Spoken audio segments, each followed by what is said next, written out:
Kalian pernah dengar kisah ini tentang penemuan mayat tanpa alat kelamin? Asli, ini sih creepy banget. Jadi, di Depok sama di Bogor, ada dua kasus yang bikin warga heboh. Dua-duanya soal penemuan mayat, dan dua-duanya sama-sama kehilangan rudal balistiknya. Kejadian pertama di Depok, Tapos. Pada bulan Mei tahun 2023, waktu itu ada warga yang lagi ngarit. Malah nemu mayat di semak-semak, telanjang terikat, dan rudal balistiknya dipotong. Dan awalnya dikira perempuan.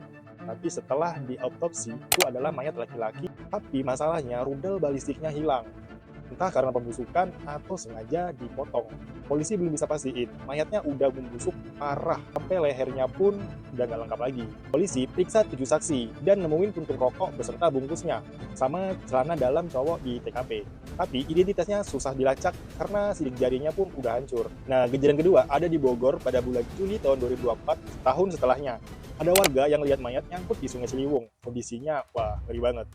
Mulut disumpal celana dalam, luka di belakang kepala kayak habis kena benda tumpul, telanjang, dan lagi-lagi rudal balistiknya pun hilang.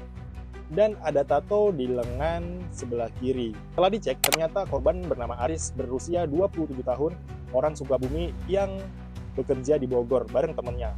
Yang anehnya, malam sebelum hilang, dia lagi nongkrong nih sama temennya. Tiba-tiba lari kayak ada yang ngejar, padahal nggak ada yang ngejar. Terus nggak balik-balik lagi. Dan beberapa hari kemudian ditemukan udah jadi mayat tanpa rudal balistik. Yang bikin agak sedih, keluarganya baru tahu setelah temannya curiga lihat berita di medsos. Identitasnya dikenali dari tato dan sepatunya yang ketinggalan. Sekarang keluarganya cuma bisa berharap polisi bisa bongkar siapa pelakunya, karena ini bener-bener sadis. Tapi setelah aku cari info tentang kasus ini, belum ada media yang beritain siapa pelakunya. Kemungkinan sampai sekarang pun pelakunya belum ketangkep. Aku nggak tahu sih kenapa dua kasus ini mirip banget. Tapi yang jadi pertanyaan besar, apakah pelakunya orang yang sama? Dan apakah di tahun ini bakalan ada korban lagi? Takutnya pelaku ini lagi nerapin ilmu hitam.